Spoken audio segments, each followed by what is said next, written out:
कारण की शिक्षक पण विचार करत असतील, मी ह्याला कसं म्हणजे यांना कसं भांडू किंवा कंप्लेन यांची कोणाकडे करू. तर असं कधी व्हायचं का? तुम्ही त्या गोष्टीचा कधी फायदा घेतला का?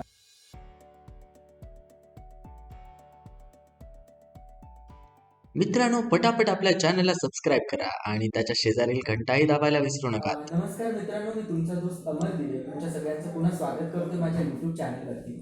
आणि मी एक नवीन संकल्पना आणतोय, म्हणजे आजवर बीडमध्ये ही गोष्ट कोणी केली नाही ती मी आणतोय. आपले जवळचे आपले आवडते लाडके जे नेते असतात, जी राजकीय मंडळी आहेत, मी त्यांना जाणून घ्यायचा प्रयत्न करतोय. आणि हा विचार करताना माझ्या डोक्यात सगळ्यात पहिल्यांदा आलं की आपण स्टार्टिंग कोणापासून करावी. आणि मी विचार करत असताना मी एका नेत्याचं सोशल मीडिया पेज पाहिलं, ज्याला 66,000 लोक फॉलो करतात. आणि हे अतिशय युवा नेतृत्व आहे आणि सगळ्यांपर्यंत पोहोचलेले. म्हणजे तुम्ही पाहाल तर दिवसभर फक्त एकच क्षेत्र नाही, ते वैद्यकीय क्षेत्र असू दे, राजकारण असू दे, लोकांची मिळण्याची ताकद असू दे. म्हणजे मी अचंबित झालो, एवढी एनर्जी येते कुठून. तर तुम्ही बरोबर गेस करत असाल, तर मी योगेश भैयांबद्दल बोलतोय. आणि धन्यवाद सर, तुम्ही आज आम्हाला जॉईन करताय यासाठी. Thank you very much sir.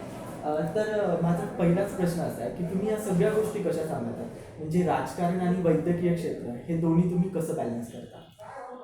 आता बऱ्याच वर्षांपासून मी वैद्यकीय क्षेत्रात काम करतो. जवळपास बीडमध्ये आल्यापासनं 10 वर्ष झाले मागचे, की वैद्यकीय क्षेत्रात मी काम करतो. आणि त्याचबरोबर राजकीय, सामाजिक जे कामं असतील त्यामध्ये सुद्धा बऱ्याच वेळेस समाविष्ट असतो. परिवाराला मदत करणं Right. प्रत्येक गोष्टीमध्ये हे करतो, जसं वेळ भेटेल तसं चालू असतं. बरोबर. पण मग हे दोन्ही सांभाळताना तुम्हाला काय चॅलेंजेस फेस करावे लागतात? दोन्ही सांभाळायचं म्हटल्यावर खरंच ते तारेवरची कसरत आहे. राईट. कारण दोन्ही हा फुल टाईम जॉब आहे एक्झॅक्टली. आणि दोन्हीकडं लक्ष देणं हे अवघड जातं. मग यासाठी मेंटल आणि फिजिकल बरोबर. दोन्ही फिटनेस असलं तर त्यामध्ये कुठे ना कुठे बॅलन्स आपल्याला करता येतो आणि तो या प्रयत्नात मी असतो नेहमी. Exactly sir.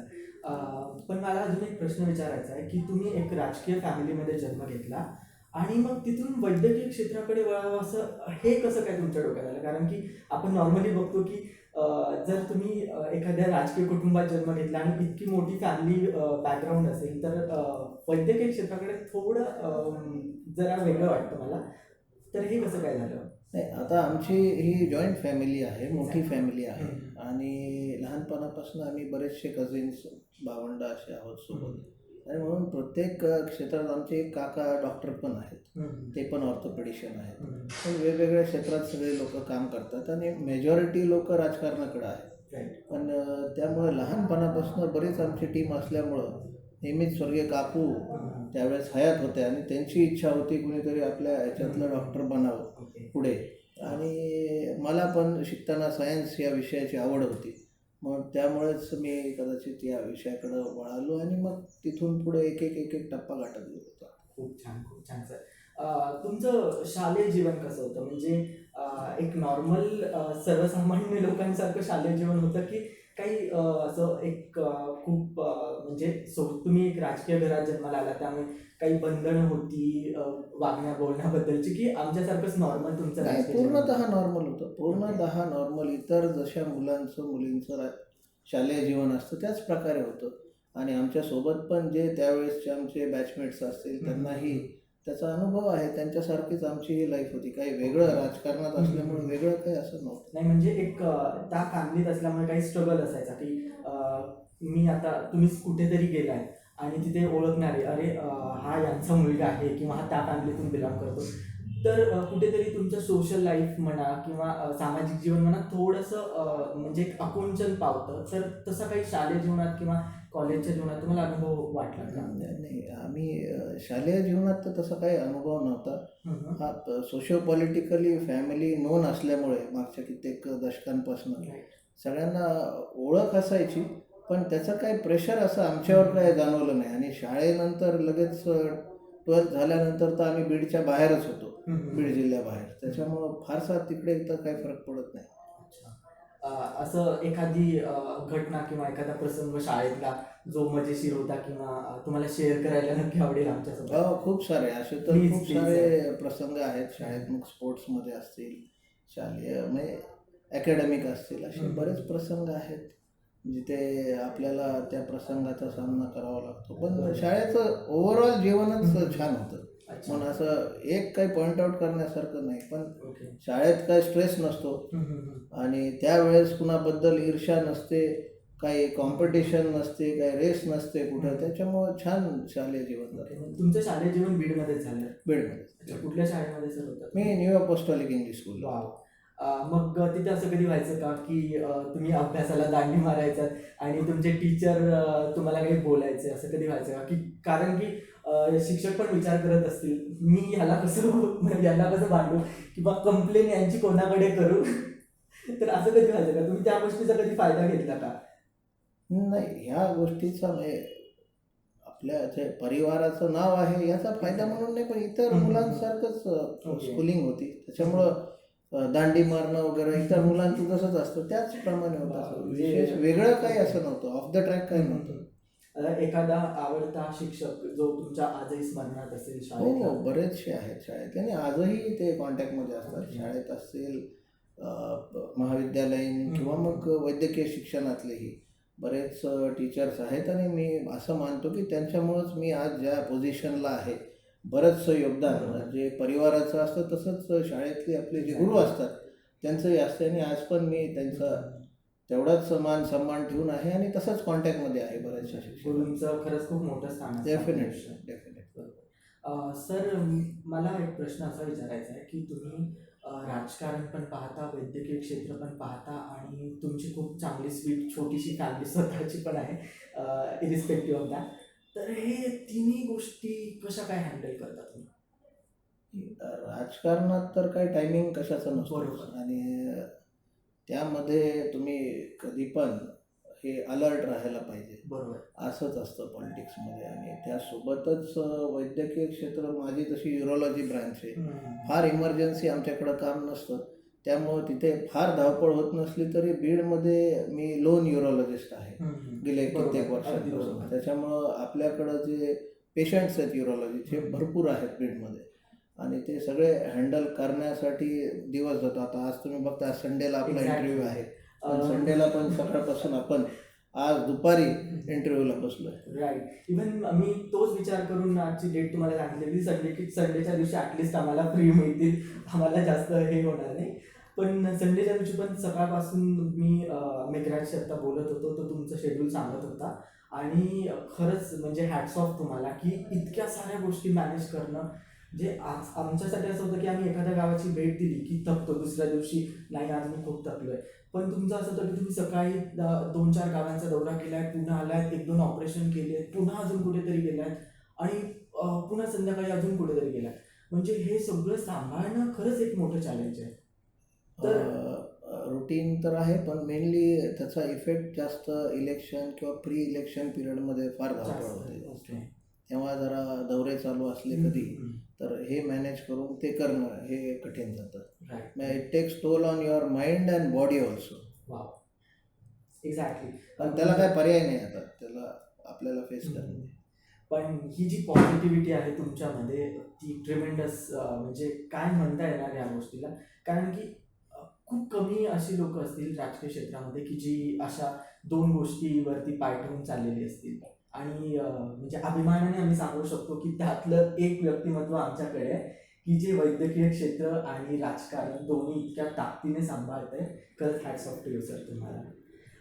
माझा सर पुढचा असा प्रश्न आहे की तुम्हाला वैयक्तिक आयुष्यात असे काही छंद आहेत का?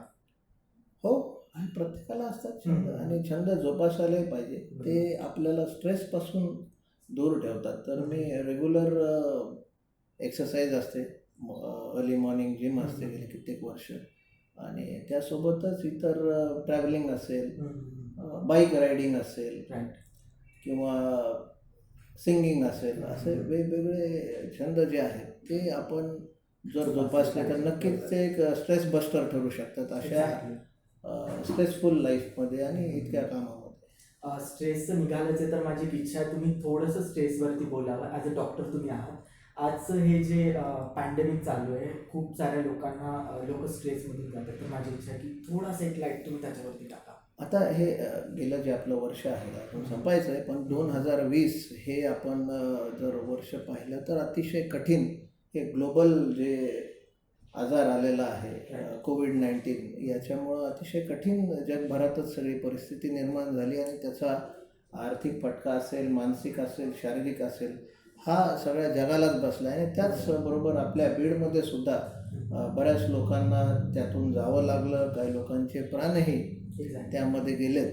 आणि अशा वेळेस मला असं वाटतं की आपलं मेंटल आणि फिजिकल जे फिटनेस असतं ते कामी येतं. तुम्ही मेंटली फिट पण लागतात यासाठी आणि त्यासाठी तुम्हाला फिजिकली फिट राहणं म्हणजे नेमकं आता काय करायचं तुम्ही जर विचारलं तर आपलं झोपण्याचा टायमिंग, आपला जेवणाचा टायमिंग, आहार कसा पाहिजे, त्याचं संतुलन, सप्लिमेंट्स काय घेतल्या पाहिजेत आपण, काय आपल्या शरीराला आवश्यक आहे तेवढाच आहार आपण कसा सीमित ठेवला पाहिजे आणि नित्य नियमाने आपला व्यायाम हा कसा राहिला पाहिजे याकडं सगळ्यांनी जर लक्ष ठेवलं तर आपली बॉडीची इम्युनिटी वाढते. आपण बघतात कोविडच्या काळात वेगवेगळ्या ॲडव्हर्टाईजमेंट झाल्या आणि सोशल मीडियाच्या माध्यमातून पण रोज नवीन काहीतरी कोणीतरी सांगायचं की हे घेतलं तर कोविड होत नाही किंवा हे घेतलं तर तुम्ही ताकदवान बनतात, तुमची इम्युनिटी वाढते. पण माझं असं म्हणणं आहे की ही 4-2 दिवसात आणि महिन्यात 2 महिन्यात होणारी गोष्ट नाही. याला तुम्हाला सातत्याने वर्षानुवर्ष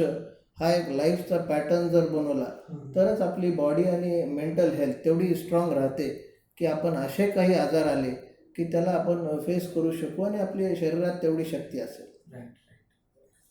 तर मला वाटतं याचा नक्कीच सगळ्यांना फायदा होईल.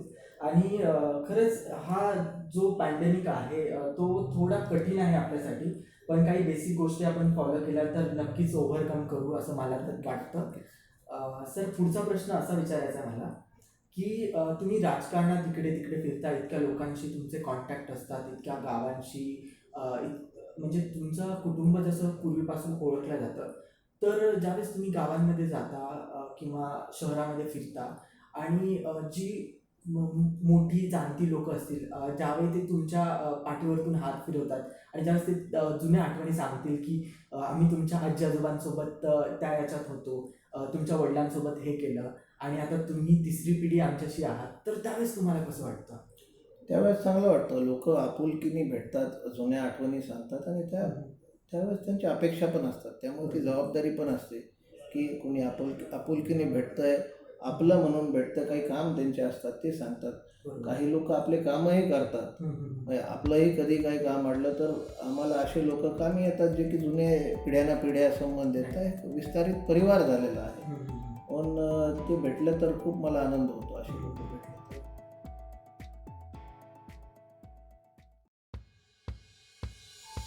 तर मित्रांनो, पुढचा सेक्शन आहे सर रॅपिड फायर. मी तुम्हाला काही प्रश्न विचारणार आणि तुम्हाला झटक्यात उत्तर द्यायची. आधीच रॅपिड झालं आपलं.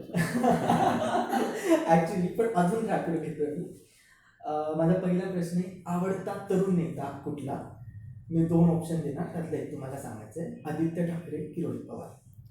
आदित्य ठाकरे, कारण का त्यांना मी जवळून बघितलेलं आहे. त्यांचं ठाम चांगलं आहे. ते मिनिस्टर पण आहेत आपल्या सरकारमध्ये. राईट. आणि त्यांचे इंटरव्ह्यूज जर आपण बघितले तर त्यांच्या मनात पुढे काय करायचं आहे याचं एक शॉर्टमध्ये त्यांना माहिती आहे. विजन त्यांचं चांगलं आहे. पण थोडं असं वाटत नाही की ते अत्यंत शांत आणि संयमी स्वभावाचे आहेत, जे राजकारणाने थोडेसं अजून स्पायसी किंवा काय म्हणता येईल अप टू द मार्क लगेच डिसिजन घेणारं पाहिजे? ते आताच सरकारमध्ये आलेले आहेत आणि अजून मला वाटतं त्यांना काही काळ जर आपण बघितला दिला तर नक्कीच त्यांच्यात पण बरेचसे चेंजेस दिसून येतील आणि कालांतराने जेव्हा डिसिजन घ्यायची त्यांना स्वतःला वेळ येईल तेव्हा ते दाखवून देतील. बरोबर. धन्यवाद सर. पुढचा प्रश्न आहे, आवडता मुख्यमंत्री म्हणून तुम्हाला कोणाला बघायला आवडेल? उद्धव ठाकरे की देवेंद्र फडणवीस? उद्धव साहेब तर आहेतच आता मुख्यमंत्री. नाही, म्हणजे इन फ्युचर आता पुढच्या टर्मला जर अशी वेळ आली की पुन्हा हे 2 समोरासमोर आली, भाजप आणि शिवसेना, तर या 2 उमेदवारांपैकी तुम्हाला कुठला नेता बघायला आवडेल पुन्हा? नक्कीच आता शिवसेनेचं सरकारमध्ये सामीलच आहेत. जुनी पण सरकार जे होतं, मागे पण भाजप सेनेचं सरकार होतं आणि आता जे सरकार आहे ते पण सेना त्यामध्ये आहेच आणि चांगला रोल हा शिवसेनेतर्फे तिथे मुख्यमंत्री असल्यामुळे उद्धव साहेब नक्कीच चांगले मुख्यमंत्री म्हणून आणि सामंजस्य असणारे मुख्यमंत्री, बरोबर. सर्व 3 पक्ष हँडल करून आजच्या ज्या परिस्थिती आपण बघताय, वेगवेगळे संकट आहेत महाराष्ट्रावर, अशा वेळेस ते चांगल्या रीतीने फेस करतायत. तर नक्कीच चांगलं काम करतायत. तुम्ही काय पसंत कराल, नगराध्यक्ष होणं की आमदार होणं भविष्यामध्ये?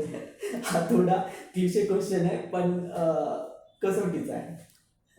मला असं वाटतंय, मी लहानपणापासूनच घरात वेगवेगळे पदं पाहिलेले आहेत. खासदार असतील, मिनिस्टर असतील, नगराध्यक्ष असतील, आमदार असतील, हे सगळे पदं हे लहानपणापासून बघितलं. त्यामुळं त्याबद्दल असं फार विशेष काही आपण काय हेच व्हायला पाहिजे असं काही नाही आहे. जी जबाबदारी आपल्यावर येते ती व्यवस्थित आपण पार पडतो का नाही, त्यात मुख्यतः मला रस आहे. कारण आणि आपणही किती वेळ देऊ शकू बरोबर. त्या जबाबदारी पेलवताना, हे मुख्य आहे. म्हणून कोणतीही जबाबदारी घेण्याच्या आधी आपल्याला काय काय करू शकू आपण आणि आपलं काय एम आहे पुढे, यावर ते निश्चित होईल. ज्यावेळेस तशी वेळ येईल त्यावेळेस बघू आपण काय.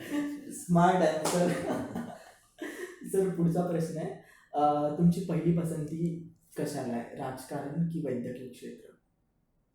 मी सध्या तरी आता वैद्यकीय क्षेत्रात जास्त रस मला वाटतो. कारण मी एवढे वर्ष त्यामध्ये मेहनत घेऊन शिक्षण घेतलेलं आहे आणि पेशंटची सेवा या माध्यमातून रेग्युलर बेसिसवर चालू आहे. म्हणून वैद्यकीय क्षेत्रात मी सध्या चांगल्या रीतीने बीडमध्ये युरोलॉजीमध्ये आणि तसंच मल्टी स्पेशालिटीचं आम्ही जे डेव्हलप केलं आहे, परत KSK हॉस्पिटल, मग इन्फर्टिलिटी सेक्शनला मॅडम असतील आमच्या मिसेस, किंवा पलीकडे आपण बघितलं तर कार्डियक सेक्शन आहे, त्यामध्ये डॉक्टर बडे सर काम करतात.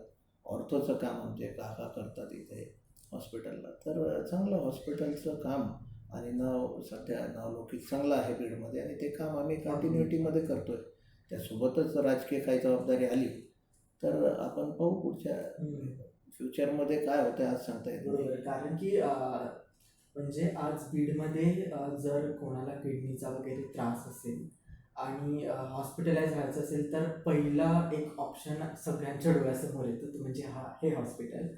आणि ती खूप मोठी अचिव्हमेंट आहे असं मला तरी वाटतं. कारण की आज वैद्यकीय क्षेत्र खूप मला वाटतं काय म्हणता येईल, पैशांच्या मागे किंवा त्या दृष्टीने खूप सारी लोक तिकडे ओढ घेत आहेत. पण मला वाटतं इथे तुम्ही ज्या माफक दरामध्ये सर्वांना सेवा देतात, तर त्यासाठी सगळ्या जनतेकडून मी तुमचे आभार मानेल आज. धन्यवाद. त्याच्यामुळेच आपण हे जे जीवनदायी योजना असेल किंवा पंतप्रधान योजना असेल, अशा वेगवेगळ्या योजना या हॉस्पिटलमध्ये लागू केलेल्या आहेत आणि त्यामुळं पेशंटला कमीत कमी खर्चात आणि बहुतांश तर त्यांना न काही फीज आकारता आपल्याकडं ही सेवा दिली जाते आणि वेगवेगळ्या त्याच्यात अपग्रेडेशन आम्ही सारखं करत आहोत आणि जास्तीत जास्त बीडमध्ये काय फॅसिलिटीज आपल्याला देता येतील त्याच्या प्रयत्नात आम्ही आहोत.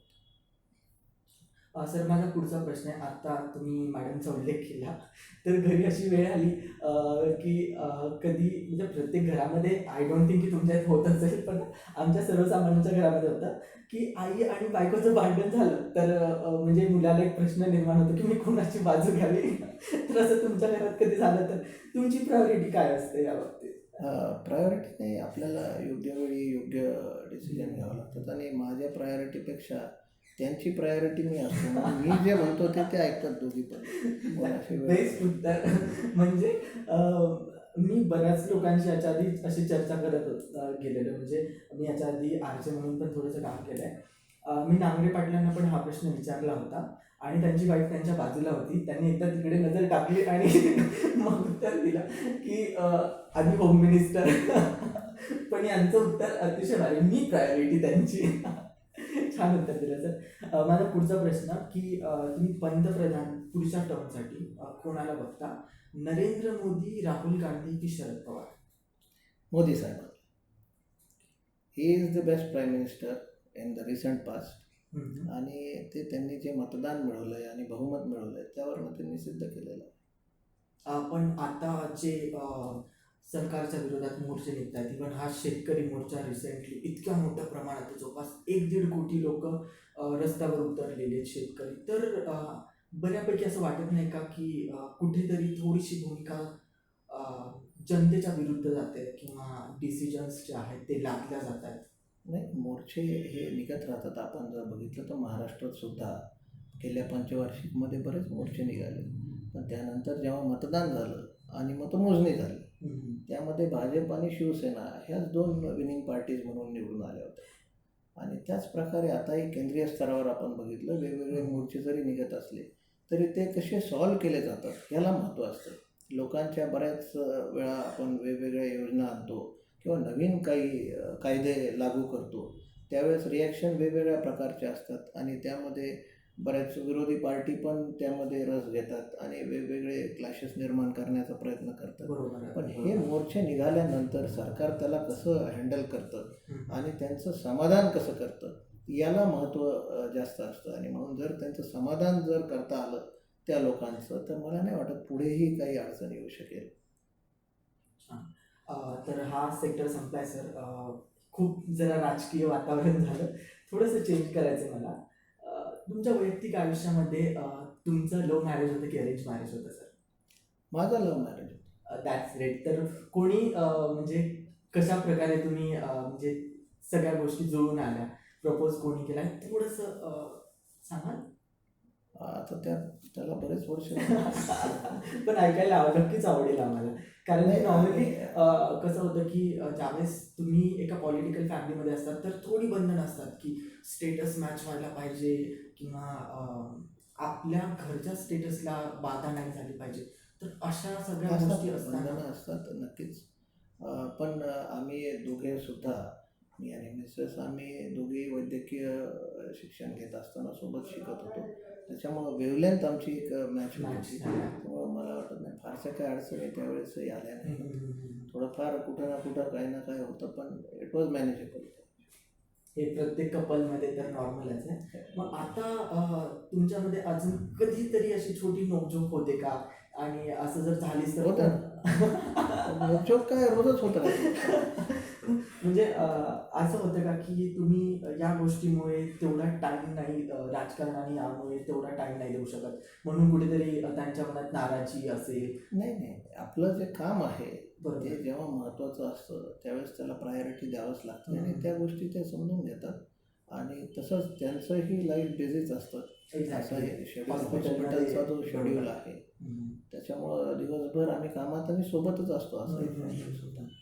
आणि मग जर नोकझोक झालीच तर कोण आधी सॉरी म्हणतात? मी सॉरी. बाहेर किती पण तुम्ही मोठे सुद्धा सॉरी म्हणायला लागतंच. पण दॅट्स ग्रेट. म्हणजे एकदम जेन्युइन आन्सर दिलं तुम्ही. सर पुढचा प्रश्न आहे की म्हणजे आत्ता मी थोडीशी माहिती घेत होतो तुमच्याबद्दल, तेव्हा असं कळलं की तुम्ही एक वेळा जेवायचं विसराल पण जिम नाही विसरणार. तर हे जिमबद्दल आम्हाला एकदा सांगाच. मला लहानपणापासूनच तसं व्यायामाची आवडच आहे. काही ना काही स्विमिंग असेल, योगा असेल किंवा टेनिस असेल, काही स्पोर्ट्स असेल. आणि इथे बीडमध्ये आल्यापासून ऑल वेदर एक्सरसाइज काही असेल तर जिममध्ये आपण इनडोअरमध्ये असलो तर पाऊस असेल, थंडी असेल किंवा ऊन असेल याचा फारसा त्या जिम्नेशियमवर फरक पडत नाही आणि त्यामुळे त्याचं सातत्य राहतं. आणि सकाळच्या वेळेस मी रुटीनली म्हणजे वीकमध्ये एक 5 ते 6 दिवस तरी काही ना काही एक्सरसाइज जिममध्ये आमची चालू राहते. त्याच्यामुळं एक मी जसं आधी बोललो तुम्हाला, स्ट्रेस जो असतो दिवसभराचा 24 तासाचा तो निघून जातो आणि आपलं physical fitness correlates with your mental fitness.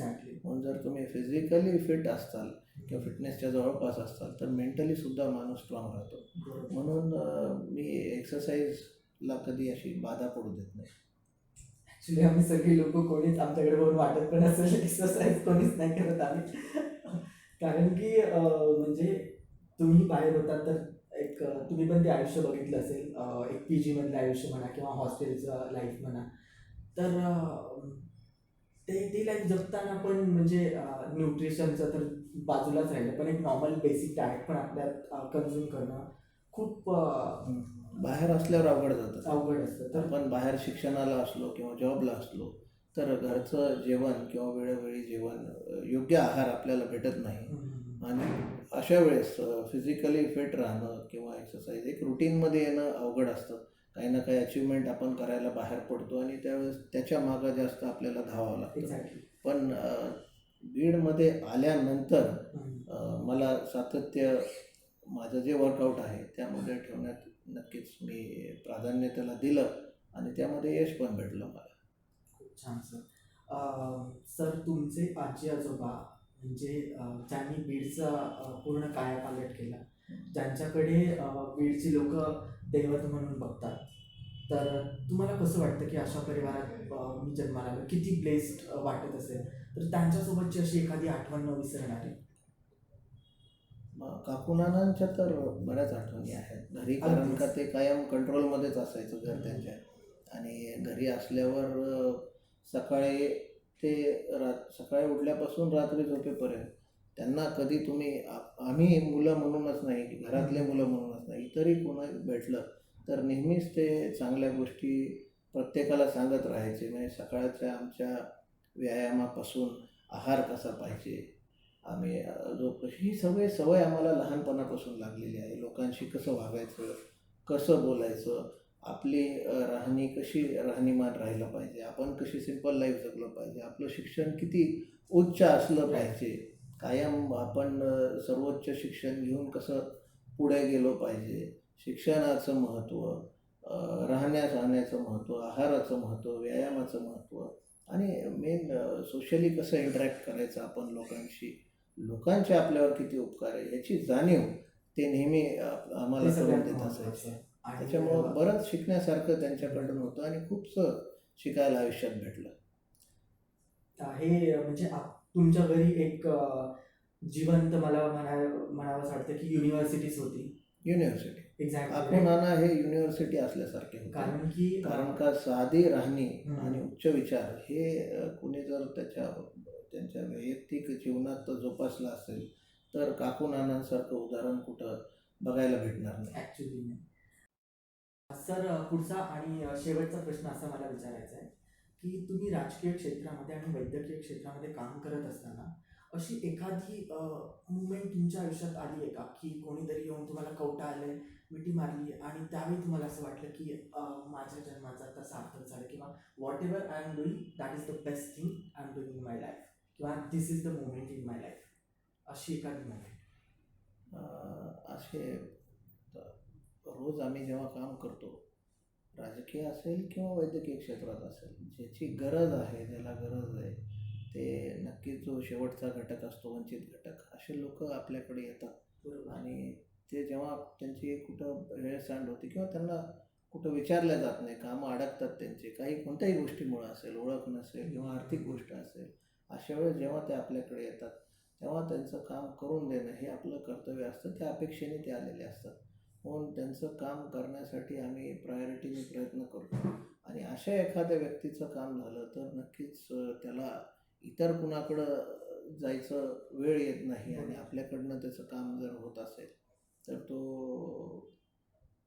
नक्कीच त्याचं समाधान होतं आणि त्याच्या जीवनातले बरेच हालाखीतून चालतात असे लोक, त्यांना आपण कुठंतरी सपोर्ट केला की आपल्याला ते नक्कीच आशीर्वाद देतात, प्रेम देतात. आणि मला वाटतं तेच सगळ्यांना स्वतःच्या आयुष्यात पाहिजे असतं. नक्कीच. सगळ्यात मोठी देणगी किंवा मोबदला म्हणता येईल तर मला वाटतं थोर मोठ्यांचे आणि अशा लोकांचे आशीर्वादातच. नक्कीच नक्कीच. असे वैद्यकीय क्षेत्रात आणि राजकीय क्षेत्रात काम करतो, दोन्ही क्षेत्रात अशा लोकांची सेवा करण्याचा चान्स हा मला नेहमी भेटतो आणि हे कार्य आपल्याकडून होतं त्याच्याबद्दलही समाधान मला नक्कीच वाटतं. तर धन्यवाद सर, तुम्ही आम्हाला तुमचा एवढा बिझी शेड्यूलमधून वेळ दिला. खरं तर 2-3 वेळा आमचं होतं नाही असं झालं, पण फायनली त्यांनी टाईम दिला आणि सर खूप आभारी आहे तुमच्या याच्यासाठी. थँक्यू. मी सुरुवातच अशी बघत होतो की त्यांचा फॉलोअर्स पण असाच पाहिजे की जे या गोष्टीला अप्रोच करू शकेल आणि समजू शकेल, आणि मला तुम्ही बेस्ट ऑप्शन वाटलं, कारण की सोशल मीडियावरती तुम्ही ज्या पद्धतीने ॲक्टिव्ह असता आणि तुमचा एक फॉलोअर्स ऑलमोस्ट 66K सरांचा फॉलोअर्स आहे, that is a very huge digit. त्यामुळे मी सरांना पहिला गेस्ट माझा करण्याची इच्छा होती आणि ते झाले, तर त्याबद्दल धन्यवाद सर आमच्या शोमध्ये आल्याबद्दल. Thank you very much sir. Thank you. आज श्री अमर दिवे यांनी जी मुलाखत मुलाखत माझी घेतलेली आहे. मला वाटतं नक्कीच आमच्या जे काही फ्रेंड सर्कल असेल आणि युवा वर्ग असेल त्यांना ती मी अपेक्षा करतो की आवडेल. आणि अमर दिवे हे बीडचेच तरुण आहेत. त्यांनी त्यांचं नावाने जे यूट्यूब चॅनल चालू केलेलं आहे त्याला माझी अशी विनंती राहील की आपण सर्वांनी त्याला सबस्क्राईब करावं आणि बीडकर आपले जे वेगवेगळ्या लोकांचे विचार आपल्यासमोर घेऊन येतील त्याला लाईक करावं. धन्यवाद. Thank you very much sir for this.